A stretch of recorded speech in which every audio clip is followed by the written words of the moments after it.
Here in Toronto, the main event of the last week was the arrival on the scene of Neil Young. Young went to Los Angeles 2.5 years ago, became a part of the Buffalo Springfield, and with that group achieved a certain fame. But the group broke up last year, and Neil Young is now a single. One of the last records he made with the Springfield was a song he wrote himself, I Am a Child. That's the Buffalo Springfield, I Am a Child, and the writer and the vocalist is Neil Young, a Canadian singer and musician. Neil, the Buffalo Springfield lasted 2.5 years and produced some of the more interesting sounds on the scene in the last couple of years. Why is it in existence no longer? Well, it's just a normal story, you know. A lot of things went wrong, and we found it incredibly hard to exist together, you know. And it just after being together for 2.5 years, and we didn't achieve anywhere near the success that we expected or wished to, it became very hard for us to live with each other under those circumstances. It's hard enough to live with yourself when you've considered what you've done a failure rather than a success, you know. And living with 5 other guys, or 4 other guys, is even harder, you know, that all feel the same way about it. And we began to get on each other's nerves, and we got into some involved personality problems. And we just figured, you know, it wasn't too good anymore. And they wanted to keep on going a little longer, but I just couldn't do it. And I quit last May, I guess. Last May I quit the group, and then about 2 or 3 weeks later the group broke up. Why did you quit? Were you bitter when you left? Well, to some extent, because I thought it was a great group when it started out, but I mean, I wasn't sorry to leave it at the end, because it wasn't as good as it was at the beginning, you know. It went the other way, it seemed to me. What was the other way? Was this, I noticed in one piece about you that you said that musically it became something of a bummer after a while. In what way was it wrong? Well, it just wasn't, well, for instance, that record that we did, or that record there, I Am a Child that we just heard, Dewey, the drummer of the group, came in and played drums, and we didn't even have a bass player, so I had to hire a studio bass player, and I played rhythm guitar, and then there were just 3 instruments on the basic track, and then I overdubbed 4 more guitars and a harmonica in my voice. So really that isn't much of a group. You see, when you get down to it, only 2 people from the group played on it, and it just wasn't, the group idea wasn't there, and I figured if I was going to do that, I might as well do it by myself, since my original intention was to do a solo thing. Since I was doing it and giving the credit to other people, you know, and didn't particularly care for getting the credit of what the other people were doing, there was no other way, you know. How did the group start in the beginning? I think you went from Toronto down to Los Angeles with the idea of being a single, isn't that right? Mm-hmm. And when I got down there, Bruce Palmer and I, Bruce Palmer played in a group called the Minor Birds that I played in, and it just all happened very fast. About the 4th day we were down there, we ran into Steve and Richie, and then about 3 or 4 days after that, we found the drummer. And about 3 or 4 days after that, we went on tour with the Birds, which was a very big group at that time. And we also a very big group that could be compared with the Springfield, in as much as they did break up for the same basic reasons as the Springfield. The story of the 2 groups is quite similar, actually. The Birds and the Springfield. Yeah. The same basic thing happened.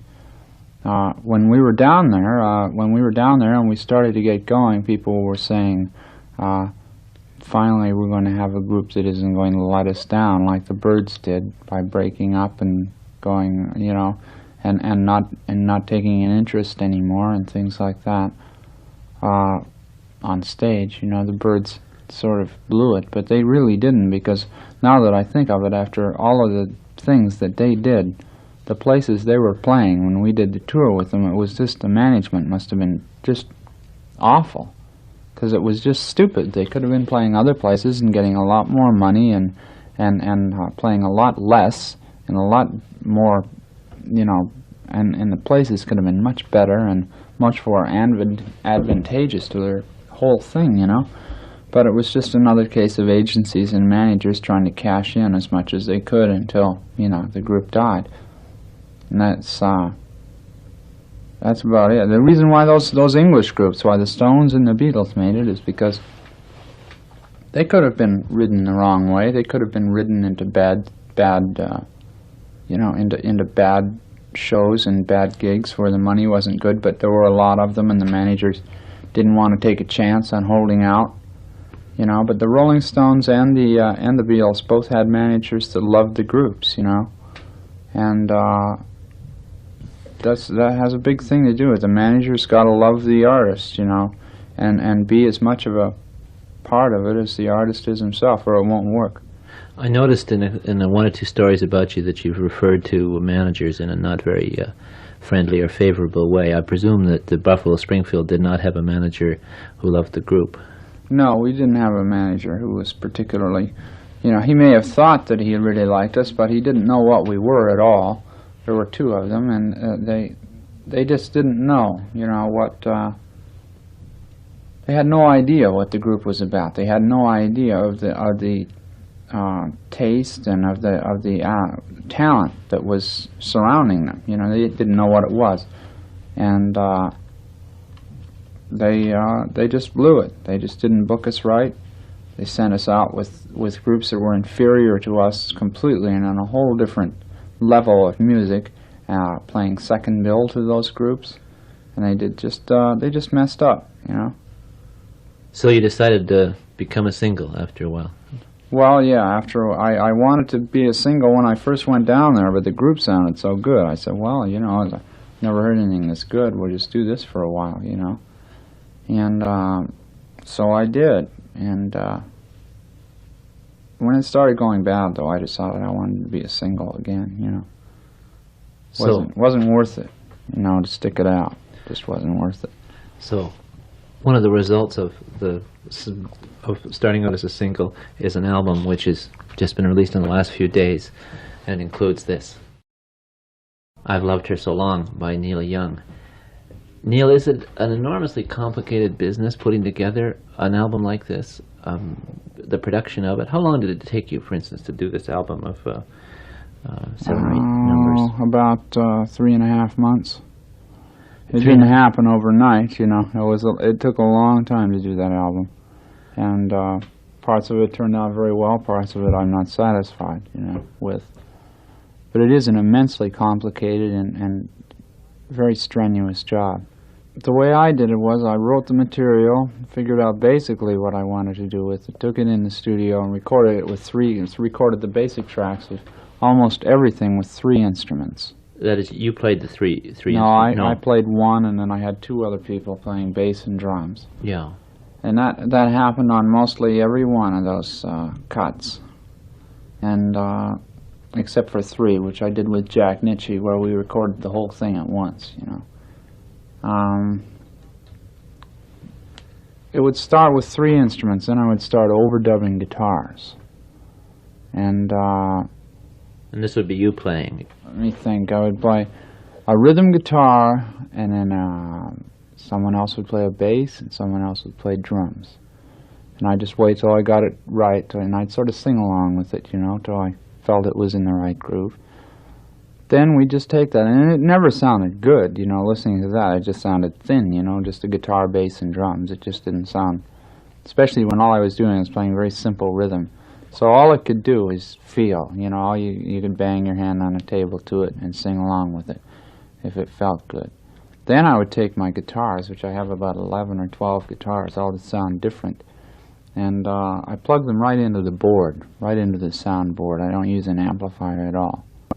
And I use the board for an amplifier, the actual recording board, with all its equalization, you know, bass and treble and echo and filters and limiters and et cetera, et cetera. You can go on forever with what they have, you know.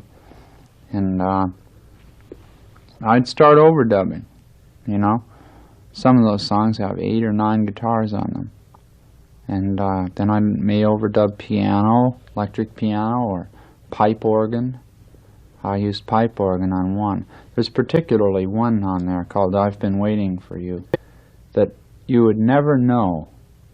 I mean, you would literally never know everything that it wasn't all done at once, and that it wasn't done by a huge orchestra, you know. And it was mostly you. It was, well, all that really was left from the original session was the drums, because we didn't like the bass or the rhythm guitar, but it had a good feel.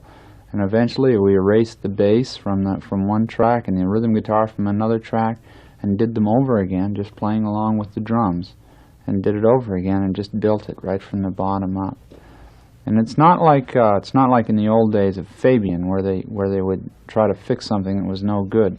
The idea is now, with the equipment that is available, the idea of making a record, there are two ways of making it. There's the overdubbing method or the live method.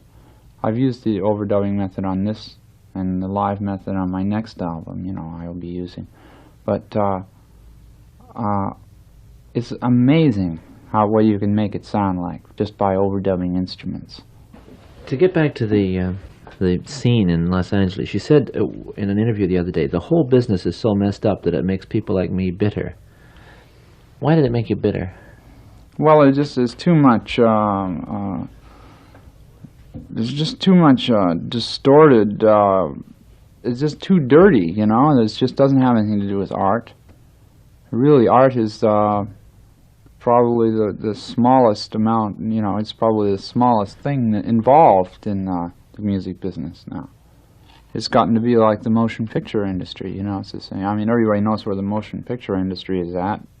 It's just like you know, refined people just don't go and sit around in a bar and get drunk all night. You know what I mean? It's that kind of a thing where you know, you have one kind of people and you have another kind of people, and it's too bad that in the arts, it's the refined people and the beautiful talents that are so completely buried by the gaudy, loud, you know, bang bang things that are happening that truck drivers and everything else eat up, because they're on this hyper thing because of the way the world goes, you know.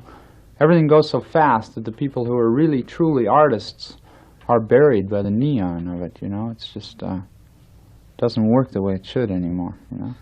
You didn't intend to be buried, though. Obviously, you're going out as a single, intending to make it. Well, I think I have a little more endurance than most. That seems to be the only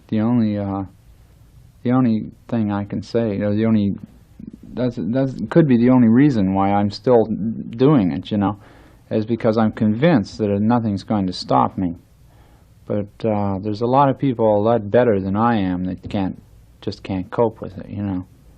And a lot of people who I've had a lot to do with, who've played in groups with me and who I've known well, just have cracked up in one way or another and had to drop right out of the business. People more talented than me, you know, just have had to drop out completely and take on new jobs and just forget about the music and everything because they just couldn't cope with the messes that, you know, the mafia-controlled record companies and things like that. It's just... There's just too much dirt. I just happened to read earlier today a copy of the Rolling Stone magazine, and practically the whole issue is devoted to groupies, the girls who follow the groups and the singers around. Finally, they're achieving the success they've been hunting for years. Yeah, well, there are pictures of groupies and lifetime accounts of groupies and so on. Pretty soon, they're going to have groupie concerts, and the most famous groupies will walk on, and it's going to be pretty far out. What did you think of them when they were hanging around? Well, groupies are just an awful. They're pretty funny, and they're very dangerous in some ways, but they're mostly now I consider them to be something that is very humorous to watch, and just really a study. You know, you could really make a study of the girls that hang around rock groups. But when I first started out, of course, when I first got down to L.A., I was like any other 20-year-old. You know, I was interested in women, but the way that it usually went was, you know, the man had to go and go through his usual procedure talk to a woman. You know, they had this whole thing set up, especially here in Toronto. And then when I got down there, it just changed completely. I couldn't believe what had happened down there, you know. Just because we were in a group and the group was starting to happen, they were all over us. And like many more, and more beautiful than I've ever seen, you know. But until you get used to them, then you realize that it's the kind of beauty that is only skin deep, you know. It's they're mostly girls who are on allowances from their parents, rich parents, or who you know, sell dope or something for a living. They you know, some kind of a thing that doesn't require many brains to do. And the odd one you meet is completely brilliant, you know, which always turns you around a little bit. But their main ambition is to land somebody in a group permanently, or just you know, just sleep with as many guys from as many groups as they can, and then tell their girlfriends about it. You know, that's what they do for life. That's their whole thing. It's sort of like being a goldfish. I mean, it's not very. There's not much purpose to it, you know. And I'm not putting down goldfish. I know many groovy goldfish. The longest piece by far on your new album, 9 minutes and 25 seconds, is The Last Trip to Tulsa. This is a pretty ambitious piece, isn't it? Well, I suppose it's. I tried to tell a little bit of what happened to me in L.A. And see, places like Tulsa. Always, you know, when I think of the United States, I think of Tulsa and Memphis. I think of the South, you know, and I always think of the Deep South. New York doesn't remind me so much as, you know what I mean? The United States, you think of Dallas, you think of San Francisco, Los Angeles. Those names that are closer to the other end, you know. And so Tulsa really represents to me the United States, sort of, you know, that feeling of being in the South. The song is sort of an adventure of me down there. The more you listen to it, depending on how much you've been through or what your experiences have been, you can take the verses either, you know, you can take them any way you want. But the thing is that when I wrote them, they all had a continuity to the way I thought. So I believe that if they had a continuity the way I put them together, they'll fit with any set of images and work all the way through. They have to. If they work one way, they can't possibly miss another way. It's the law, you know. That's the way it is.